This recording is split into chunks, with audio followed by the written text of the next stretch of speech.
I do appreciate you taking some time out with me today. That's awesome.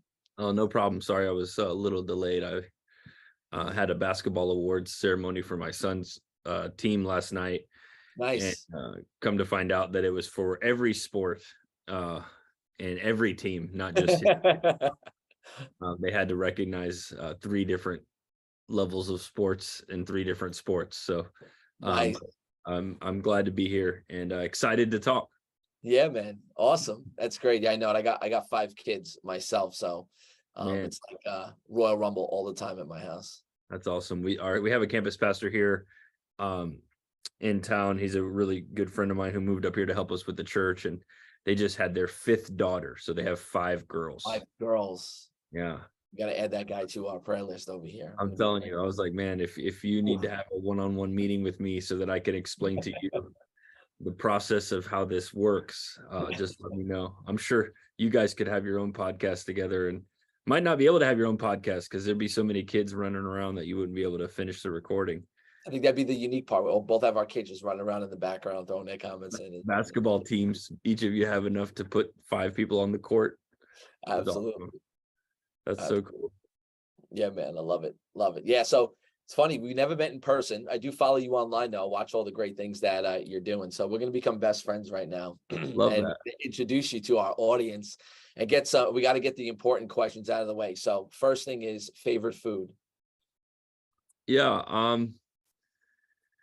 I think I go in phases and seasons. I think currently I'd probably be a Chipotle guy. So like Tex-Mex. Okay. But it goes in phases. Sometimes I'm like a Chinese food guy and I'll go to Well, you're in Raleigh, right? Yeah. So how's the Chinese food over there? There's one little spot downtown called 5 Star. It's very good, actually. Yeah. It's a higher, it's not like carry out or takeout. It's like a high-end Chinese food place, but it's Gotcha. pretty good. And then ultimately, like I am a carnivore. I love to hunt wild game, big game, and then I love to consume that same game that we caught. So a lot of steak in the house, a lot of red meat in the house. So spaghetti, tacos. Well, that was gonna be my next question. When you order a steak, how do you order it? Yeah, anything less than medium, is fine with me. No more than medium. I had a friend who had a well done steak, and I left him at the restaurant because he's still chewing. Did it offend you personally, like to your core, to your heart? I mean, we couldn't even talk about it because he was chewing the whole time. Very cool. Too funny, man. Too funny. Have you ever been in New York before? I have been to New York, just the tourist side, maybe a little outside of that, but we ate at this place actually in New York, in Manhattan called Gallagher's. Yeah. It's a steakhouse, Gallagher's Steakhouse. Yeah. We really liked that place. That place was really, really good. That was a special occasion. That was our 15-year wedding anniversary. I wouldn't go to Gallagher's like every night of the week type thing, but that was a special occasion. That was really good. Really loved New York. We stayed on Billionaires Row, and nice. there by Central Park, and had a really good time. We did all the touristy things. So, That's great. All the touristy stuff.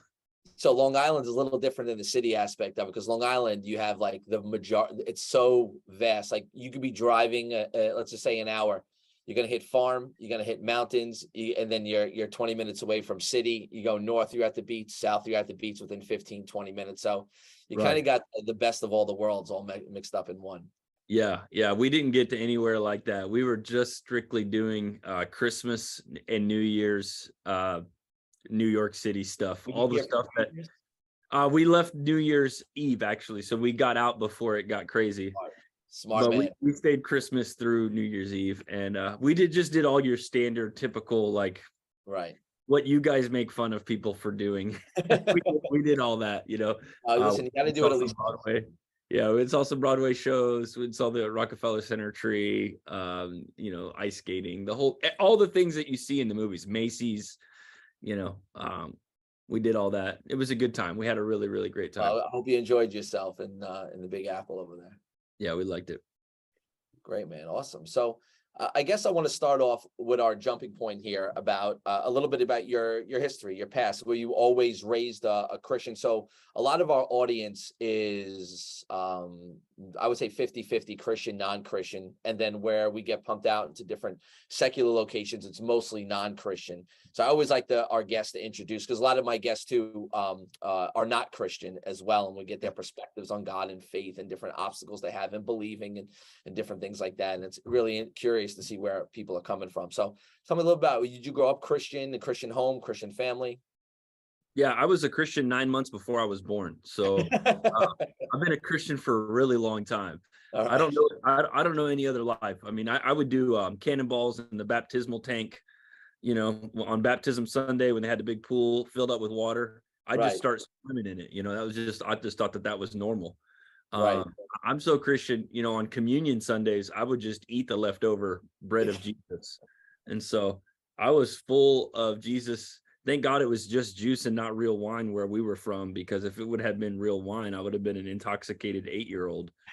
So I grew up real Christian. I'm third generation full-time minister. And so Oh, wow. Okay.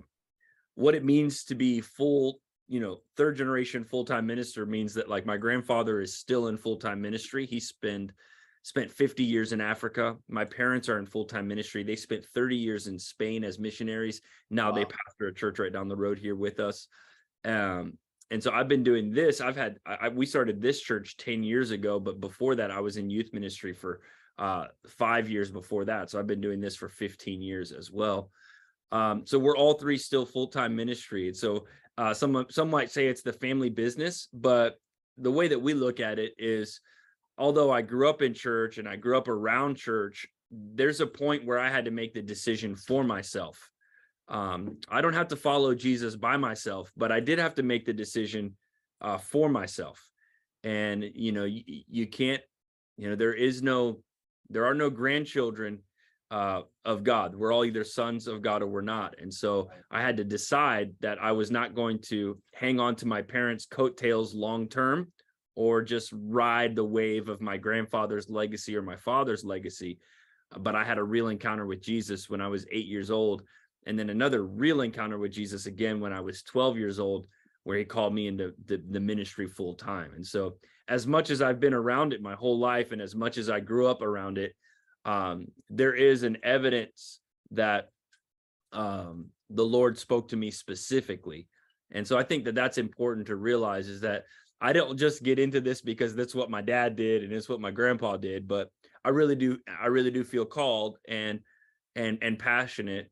And I never felt under any obligation from my grandparents. Like, I was never under obligation from my parents. They weren't like, hey, you better be a pastor, you better be a preacher. If not, who's going to carry it on?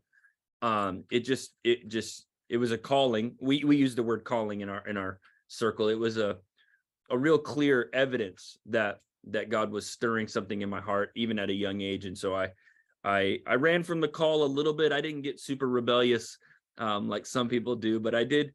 I deviated, and I thought I was going to be a rock star. I played in a band called the 8th Hour Romance. I was the bass player. Okay. And I thought, man, I'm going to be a rock star. I'm going to fill arenas and play the bass guitar professionally. And once all of us in the band started having kids and we had to bring strollers into the, venues that we were playing, it just ended up not working out as well as we thought. Gotcha. So yeah, that was gonna be my question, was about the pressure of being not only just a pastor's kid, a PK, but also grandfather as well too in full-time ministry. What were some of when you had that experience with God at 12, did you know that you, like, without a shadow of a doubt, that you were going to be called into some type of ministry, or were you fighting it? Were you running? Were you wrestling? Were you struggling with that? Because not even just in, I feel, church, a lot of us have a struggle kind of finding our place where we fit in, where we believe we're going to flourish in any aspect of our life, especially at that young age.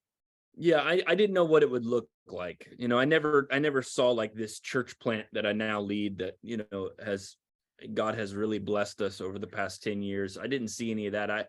I think obedience is one of those things that once you feel called by God in your heart, then you just have to be obedient to him with small steps.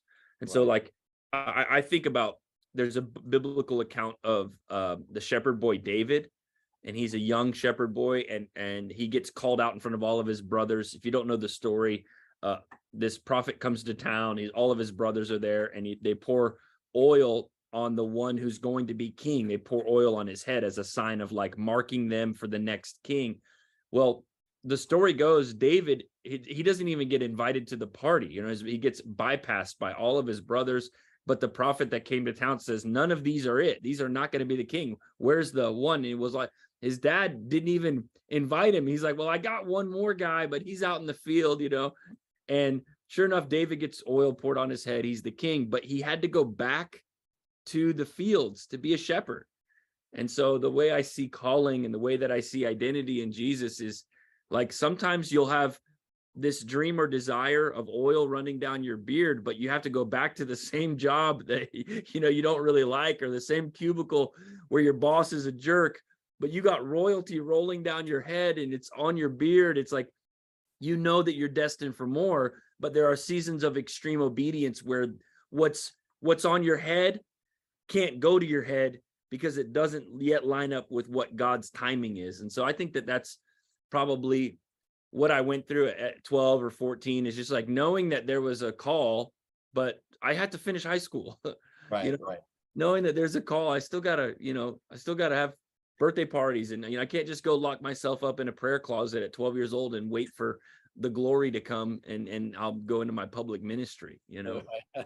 Even Jesus was a carpenter. Like, even Jesus wasn't born in a manger and then start doing miracles immediately. It took 30 years of probably carpentry, education, normal kids stuff, and then he was able to to finally realize the miracle working power and come public with his ministry.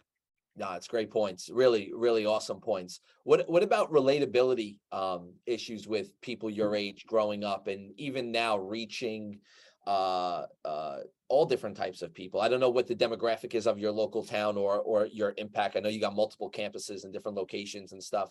What is, I guess the two-part question is, growing up, relating to some of the kids that were in the world and being able to be that light there, and then wrapping that around the demographic of where you grew up. Is it mostly Christian towns, and then you're dealing with backslidden Christians, or is it just? Yeah, well, my parents are missionaries in Europe, so it was crazy town. I mean, this is way past Christianity in a post-Christian society. Nobody was a Christian. I mean, we were happy if somebody like knew who Jesus was on the campus.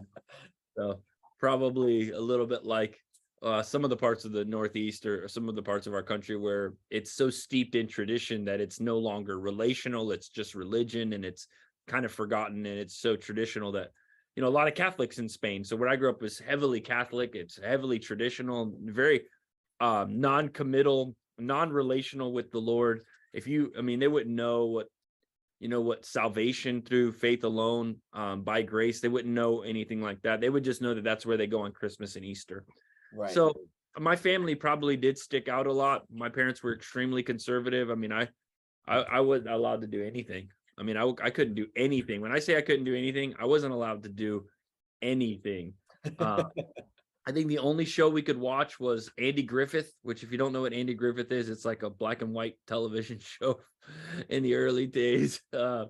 We could only watch Andy Griffith. Maybe if she watched the Murder, She Wrote episode and it was clean, then we could watch an episode of Murder, She Wrote. Okay. But my mom, it was so bad. My mom had a blanket over the TV. She would put it over the television during the commercials. So really? That's kind of the level of conservatism that we grew up in. Wow. Holiness was a big deal. My grandparents on my mom's side, not the missionaries, but the ones that were stateside from Alabama, grew up in very holiness movement, which basically means, for those who are listening that might not know, it's just like this almost like this real religious view of righteousness and holiness, where my grandfather, he would mow the grass with a tie on, with slacks and a white shirt. You never were seen not dressed up. He would go to Waffle House and dress up. Right. So that kind of conservative mindset and ideology, carried over a little bit. So we looked weird in Europe. Obviously, we were missionaries, so we had the whole reputation to keep and everything like that. I'd say one of the things that was really tough was like just not being able to go to the places where the other kids, it was normal for them. They would talk about things that I had no experience with, locker room talk as a kid or as a middle schooler or a high schooler. I mean, I was very unfamiliar with a lot of the terms that most kids would know. So yeah, I think that definitely was weird. My upbringing was definitely strange, and one of those things where I don't think I regret 1 minute of it. I think I look back and I'm grateful for the grace and the covering, or I'm trying to use words that maybe if you didn't know what those words meant, like the protection that my parents provided me was excellent. And it could have seemed weird at the time, but looking at the world now, 20 years later, they were right. Right. So I think that's key. I hope that. How much have you adopted of that into your own now, relationship, parenthood, everything? Yeah. I mean, we bought some land. We churn our own butter. We're pretty conservative. I wouldn't say we're as hyper conservative. We have a television. I don't have a blanket to put over the TV, but my kids have cell phones, but they're monitored. Sure. Well, so I think it carried over. I mean, my girls are homeschooled. My son goes to an all boys school, private Christian all boys academy. Right. So I would say that those conservative values are still trying to be maintained. Right. The world is harder and harder. It gets more challenging. I mean, unless you're going to live completely off the grid, it's just going to be almost impossible to miss, some of the things that the world promotes. But we do a pretty good job at being the first. I think we don't let the world teach our kids first. I think that's really the key. It's like in order to raise for what we're trying to raise, which is conservative Christians, and I'm not talking political conservatism. I'm talking like Christian like conservative Christian, a manner of righteous living, sanctification, and holiness. And I know if you're not a believer, those words won't matter, but according to biblical standard is probably a good way to put it. Like if we're trying to raise kids according to a biblical standard, then I have to teach them first. I can't let the cultural standard teach them first. Absolutely. So raising kids in 2023 means biblical standard first, and if the world gets to them, they'll have already formulated in their mind their biblical worldview that came from their parents, their family of origin. Sure. And that's hard. It's hard work, and it's not fun. There's awkward conversations at younger ages than you thought were necessary, but it just seems to be the way that we tend to go. Yeah. Just with everything going on, with everything so in your face. I agree. I'm having conversations with my third, fourth, and fifth graders, kids. It's like, it's like, my goodness, man, we got to be talking about this right now at this age. Some of the words that they're using and saying and what their friends are saying, it's a whole different world than when I was younger. That's for sure. 1000%. It's a totally different world, and I don't see it improving until we believe the rapture is going to happen. So I don't see it improving until the end of time, which is when Jesus comes back to rapture all of those who believe. So I guess on that, let's talk about Focus Church. When was that moment where you and your wife got together and you're like, man, the Lord is having us plant a church? I read a little bit where you guys started in a living room, right? It was a living room with a handful of people. We have similar stories there. I started my mother-in-law's house with the same about 6, 7, 8 people, casting vision and laying down foundation. So share a little bit about that. Yeah. So we had our third kid, and when we had our third child, we were in youth ministry, and we just found ourselves tired all the time. It's like, man, we can't keep ordering pizza and playing video games and doing lock-ins and all-night events and camp and stuff. We were just tired. We had 3 kids. We were becoming we're like the Progressive commercial where it talks about becoming your parents. It's like we were becoming old people, and we weren't old by any stretch, but we just felt really compelled to reach more families and not just students. And so I don't know if there was like a definitive audible voice moment, but it was after we had our third child that it became clear that we were ready to reach families And because we were ready to reach families, we needed to figure out what that looked like. And I never wanted to start a church out of rebellion. Right.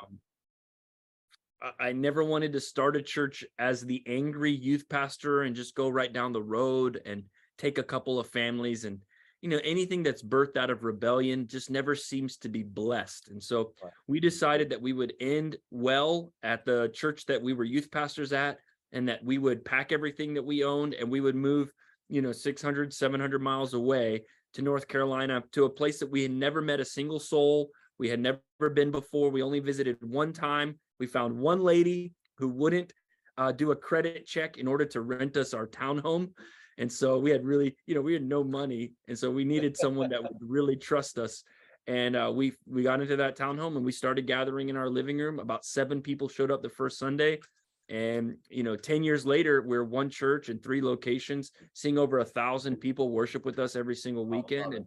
And we've baptized hundreds of people over the past 10 years. And to God be the glory, we're just getting started. We have a big plans in store. I love it, man. I love it. I love when definitely checking you out and checking out the church and reading up on your website, man. It looks like you got something really moving over there in Raleigh. Yeah, I never thought it would be like this. We came here ready to pastor a community, like one town. And in my heart, I still am that same guy. Super normal, it's not flashy. I don't have an entourage. When we moved here, I just thought, I'm going to pastor this town for the rest of my life. I'm going to give my life to these people. The town was called Apex, which is where we have one of our locations. And I remember just thinking, I'm going to just pastor this town. I'm going to walk the streets of this town and everyone's going to see me as the local chaplain or the pastor in town. And as God began to grow our hearts, it's like having children. I don't love Apex less than I did when I first started. I just so happen to now love Raleigh, Nightdale, Garner, Durham, Wake Forest more. And so I think the Lord just grew my heart. When you have a second child, you don't love the first child less. Your heart just grows. And over the past 10 years, my heart has grown to really embrace and love the entire city and what God is doing here. And it's really special. God has given us a really special grace during this time. I love it. What's the mission of, like, what do you see God doing in and through your ministry? What are some of the goals that you guys have laid out in regards to, again, spreading the gospel, kingdom living, all that type of stuff? Yeah, so there's a couple of distinctives that we kind of love to talk about around our church when it comes to vision. Number one, we ask God for 1/10 of the city, so a tithe of the population. So we'd love to reach 10% of Raleigh one day. Now we're far from that, and we still have a lot of work to do, but that's kind of our big goal. Like, if God would give us 1 out of every 10 people in Raleigh, we would feel like his mission would be complete. The great thing about that mission is, as population grows, you can never really get there, but you can always try. Sure. And I think that's kind of our desire and our dream, is to see a 1/10 of the city be reached here in Raleigh. The second distinctive that we talk about a lot is our church's like overwhelming diversity when it comes to race and age. It's one of the unique graces that God has put on our life. And when I say grace, it's like one of the unique things about our church is we tend to reach people that don't all look the same. So if you come in on a Sunday, you will find that our South location is about 80% African American, and about 10% Hispanic and 10% Caucasian. If you come to our East location, you'll find about 60% African American and about 30% Caucasian and 10% Hispanic. Then if you go to our West location, you'll find about 80% Caucasian and then 10% African American, 10% Hispanic, and other. But what you'll find is that there's not a real ethnic majority at Focus Church. So if you go into Focus, you'll be like confused. You'll think, am I at a Black church? because if you've never been to a black church, it feels like a black church. Right. But if you're white, it feels like a black church essentially. But if you're black and you walk in, it feels like a white church. Black folks are like, am I at a white church? And then if you're Hispanic, they identify with me because my last name is Santiago and I'm from Puerto Rican descent, so then they're like, well, I might, maybe the pastor's Hispanic, the pastor's wife is white, but the church is black. And so it's a real unique grace that we have that really allows us to reach all kinds of people. And what we've seen is just this amazing window of people, kingdom-minded people that are okay worshiping next to people who don't look like them. And then you get granular with what their lives are like, and they probably didn't vote like you or don't really come from the same background as you do. But in the end, if they've acknowledged Jesus as their Lord and Savior, we will be in heaven together. Yep. And so we might as well get used to it now. And that's kind of what Focus Church is all about, is we want to see a tenth of the tithe of the city's population. And we never want to lose our distinctive, which is our racial diversity. If there was one more that we talk about a lot of times, it's how to do multi-site, so multiple locations with me on the video and still remain Pentecostal or charismatic or spirit-led, which just basically means we're from a Pentecostal theological background. If you're listening to this and maybe those terms are unaware, or you're not aware of those terms, basically it's a fancy way of saying we believe in the whole Bible and in the same miracles, signs, and wonders that took place in the Bible. We believe that every believer that believes in Jesus still has access to those spiritual gifts even to this day. So that's what it means for us to be Pentecostal or charismatic or spirit-led or spirit-filled. A bunch of different words for the same kind of thing, which means we just believe in the outpouring of God's Spirit is still in operation today.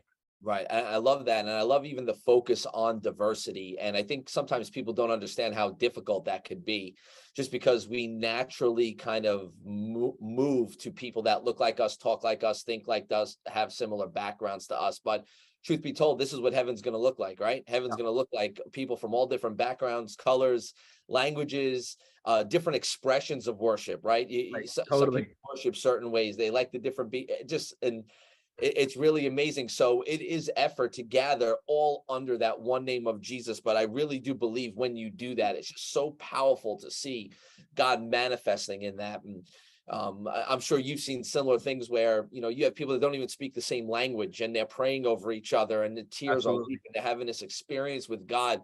And this is real because they don't even understand what this person's saying in English. Correct. But they're just touching, they're just having a moment with the Holy Spirit. Allowing God to just really start doing a work in their life. And that's when God's really starting to do something. Absolutely.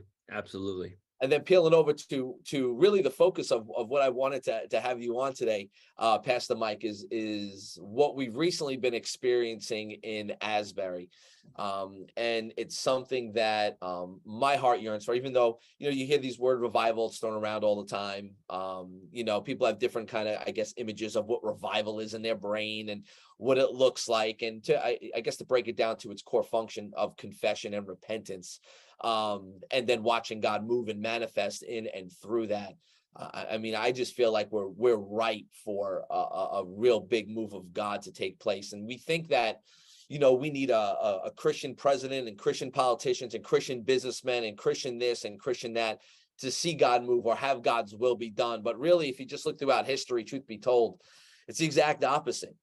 And I believe those situations create a yearning and a desire for Christians to do what they probably should be doing the whole time. Right. Broken, prayer, worshiping, seeking, and it kind of forces us to be who we say we are. So I guess let's start with, how did you hear about this? What were your first impressions of it? And what motivated you to go over there and check out what was happening? Yeah. So, I think we're so blessed in the West, and the Western church, that I think if we had an ounce of persecution, we would understand that we've been living in revival for a long time. So revival isn't just a tent that comes to town, or when I was growing up, whenever you saw the motorhome outside of a church, that was the evangelist that was in town for that week at that church. So if you saw an RV parked on the church parking lot, you were like, oh, they must be having revival, So I grew up in this. This is what I grew up, annual revivals, or 3 days ablaze, 3-day revivals. I grew up, I've been a student and now a teacher of, I would say not manipulation, but manufactured move of God's, or structured, let's call them structured move of God's.